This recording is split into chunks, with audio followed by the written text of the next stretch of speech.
अंकित, निपुण ने ये कहा कि इस बात को लेकर क्लैरिटी नहीं है कि 2 हफ्ते या 2 महीने, इस बारे में आपके पास कोई जानकारी?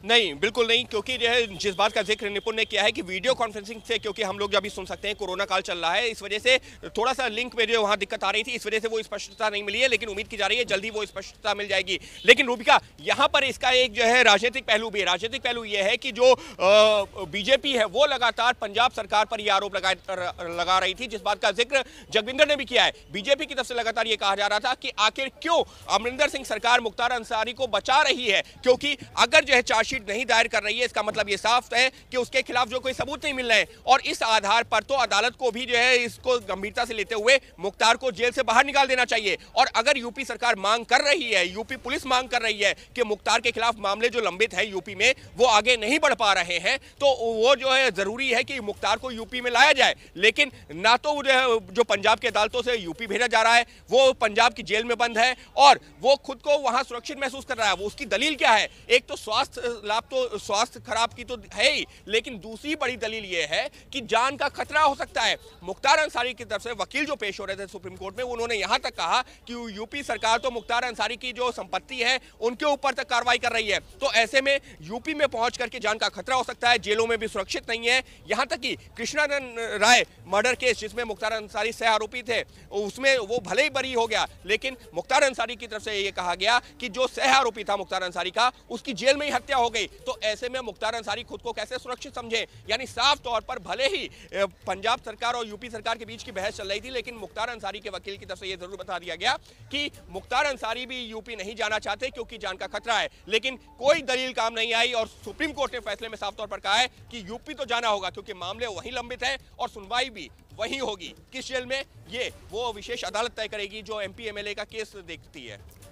अंकित, हमारे साथ पंकज झा भी जुड़ चुके हैं, जरा उनका रुख करते हैं। निपुण सहगल भी इस वक्त अब हमको स्क्रीन पर नजर आ रहे हैं। पंकज, ये इस वक्त की बड़ी खबर है क्योंकि लगातार वो रस्साकशी जो है दोनों ही राज्यों के बीच में दिख रही थी, और सिर्फ महज 2 राज्य नहीं थे, एक तरफ कांग्रेस की सरकार, दूसरी तरफ बीजेपी की सरकार, बीच में एक ऐसा किरदार मुख्तार अंसारी जो खुद को गैंगस्टर तो कहता है, लेकिन कभी इधर कभी उधर की राजनीति में आखिरकार सुप्रीम कोर्ट का ये फैसला।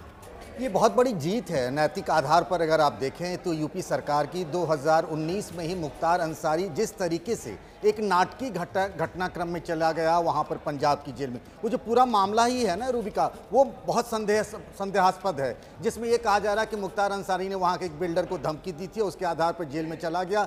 फिर बार बार ये कहा जाता रहा मैं कि आपको एक सेकंड रोक रही हूँ। कृष्णानंद राय की पत्नी इस वक्त धर्मपत्नी हमारे साथ जुड़ चुकी है, अलका जी, जरा उनका रुख करते हैं। अलका जी, इस खबर पर मैं आपका पहला रिएक्शन चाहती हूँ। जी, हेलो। आपको ये खबर कृष्णा जी, अलका जी, मिली है कि मुख्तार अंसारी को अब दोबारा उत्तर प्रदेश की जेल में आना होगा? अभी मालूम हुआ है कि वो सुप्रीम कोर्ट के तहत वहाँ से यूपी आने का आदेश हो गया है। मैं आपकी पहली प्रतिक्रिया चाहती हूँ अलका जी। मेरी प्रतिक्रिया के न्यायालय का मामला है, न्यायालय द्वारा उसको जो भी जिसका केस मुकदमा चल रहा है उत्तर प्रदेश में, न्यायालय जो उसका आदेश करेगी उसका माने आदेश का पालन होगा। जो सजा सुनाएगी, जो लोगों को, जितने लोगों का केस है, जिस लोगों के परिवार का हत्या हुआ है, जो मुकदमा केस चल रहा है, जो न्यायालय के द्वारा न्याय मिलेगा उस पर उनको अपना जो सजा मिलेगी वो। अलका जी, आपने तो सोनिया गांधी को चिट्ठी लिखी थी इस पूरे के पूरे मामले में, आप तो खुद चाहती थी कि जल्द से जल्द न्याय हो। ऐसे में आपको लगता है कि ये उत्तर प्रदेश सरकार की बड़ी जीत है?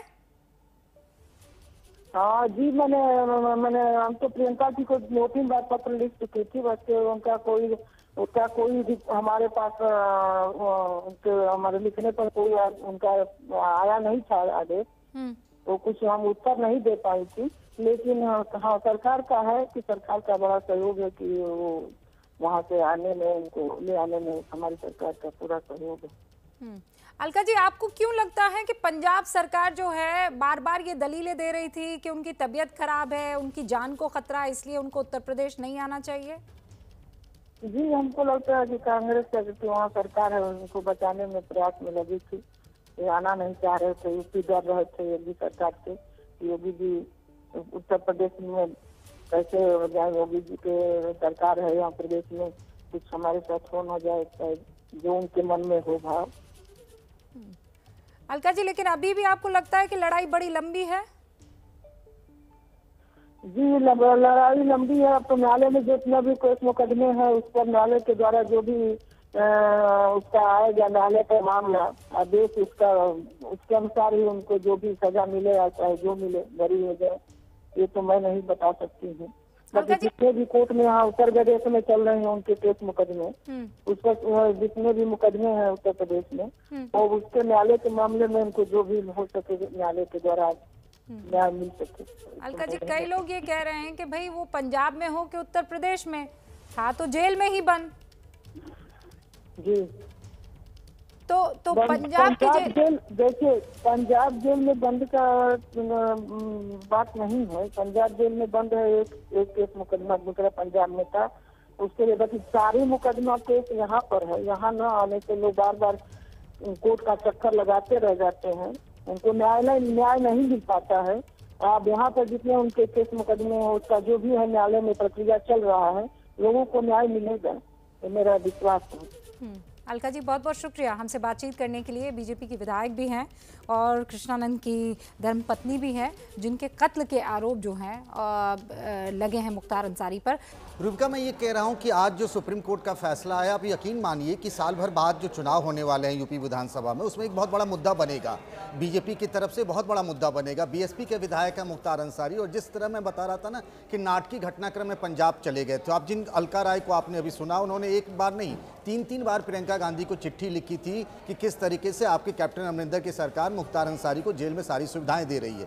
तो ये कांग्रेस बनाम एक तरीके से प्रियंका गांधी बनाम बीजेपी की लड़ाई भी होने वाली है। और मुख्तार अंसारी जो वहां रहे इतने साल, 2019 से लेकर अब तक, उस मुकदमे को लेकर जिस तरीके से दलीलें कोर्ट में, सुप्रीम कोर्ट में पेश की गई, अब ये मामला जब वो आते हैं, मुख्तार अंसारी आते हैं यहाँ पर यूपी में, उन पर बहुत सारे मुकदमे हैं प्रयागराज से लेकर आप ये कह रहे हैं कि बहुत बड़ा पॉलिटिकल माइलेज भी बन सकता है उत्तर प्रदेश के लिए, उत्तर प्रदेश सरकार के लिए, माफ कीजिएगा। आप मेरे साथ निपुण भी है। निपुण, मैं चाहती हूं कि संक्षेप में आप बताइए आज क्या कुछ हुआ कोर्ट में,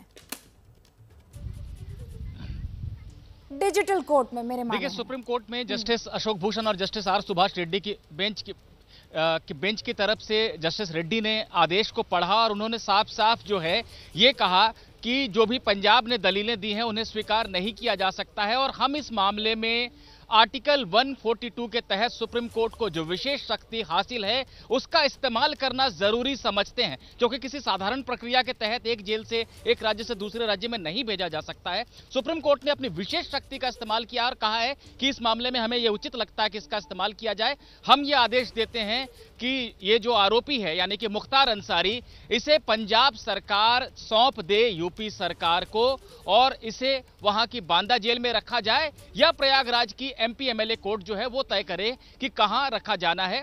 तमाम जो सुरक्षा या स्वास्थ्य की जो चिंताएं जताई जा रही हैं उनका ध्यान रखा जाए, लेकिन मुख्तार को वापस यूपी भेजा जाए। मुख्तार अंसारी ने भी मांग की थी कि सभी मामले या तो पंजाब या दिल्ली ट्रांसफर कर दिए जाने चाहिए। सुप्रीम कोर्ट ने सिरे से खारिज कर दिया इस मांग को। ठीक है निपुण, आप कह रहे हैं कि कोर्ट ने बिल्कुल क्लियर कर दिया है कि जहां जो केस चल रहा है वो वहां चलता रहेगा, लेकिन बेहतरी इसी में है कि मुख्तार अंसारी को यूपी की जेल में शिफ्ट कर दिया जाए। लेकिन अभी भी इस पर संशय बना हुआ है कि वो 2 हफ्ते का वक्त दिया गया है या 2 महीने का, क्योंकि ऑनलाइन हो रहा था ये सब कुछ। तो उस वक्त जब ये फैसला पढ़ा जा रहा था या इस बाबत कोई बात कही जा रही थी तो जरा सा ग्लिच आया। तो हम जब तक बिल्कुल श्योर नहीं हो जाते हैं तब तक आपको ये नहीं बताएंगे कि कितना वक्त या कितना वक्त दिया गया है, 2 महीना या 2 हफ्ता दिया गया है। जगविंदर भी इस वक्त मेरे साथ जुड़ चुके हैं। जगविंदर, इस पर पंजाब सरकार की तरफ से कोई रिएक्शन आया है? अभी पंजाब सरकार की तरफ से कोई रिएक्शन नहीं आया इस पे, लेकिन पंजाब सरकार पूरे केस को पढ़ने के बाद यही बात कहेगी कि हम उसके बाद रिप्लाई देंगे कि आखिरकार क्या कुछ ऑब्जर्वेशंस दी हैं कोर्ट ने और साथ ही आदेश में क्या कुछ कहा गया है। लेकिन इसमें पंजाब सरकार के पास सिवा सुप्रीम कोर्ट के आदेश को मानने के अलावा बहुत कुछ बचा नहीं है कहने के लिए, क्योंकि पंजाब सरकार की नीयत पर पहले ही सवाल उठाया जा रहा था और एबीपी न्यूज ने भी इस बारे में 3-4 बार बड़ी विस्तार से कवरेज की कि आखिरकार कैसे कमजोर केसों में नामजद करके और जांच को आगे ना बढ़ाकर मुख्तार अंसारी किस तरह से रोपड़ की जेल में पिछले 2 साल से आराम से बैठा हुआ है। इसको लेकर शिरोमणि अकाली दल ने बड़ा मुद्दा बनाया था और उन्होंने कहा था कि पाल रहे हैं और लाखों रुपया सुप्रीम कोर्ट में पंजाब सरकार सिर्फ मुख्तार अंसारी को बचाने के लिए मेरे पास वक्त की कमी है, लेकिन आखिरकार जीत जो है वो यहाँ उत्तर प्रदेश सरकार की हुई, जो लगातार इस केस में दलील दे रही थी कि केसेस सबसे ज्यादा इस शख्स के यहाँ पर है और संगीन केसेस है और इसीलिए इसे उत्तर प्रदेश की जेल में शिफ्ट कर दिया जाना चाहिए। पंकज बहुत बहुत शुक्रिया, निपुण सहगल आपका शुक्रिया, जगविंदर पटियाल आपका शुक्रिया, अंकित गुप्ता आपका बहुत बहुत शुक्रिया इस बड़ी खबर को एबीपी न्यूज के दर्शकों तक पहुंचाने के लिए।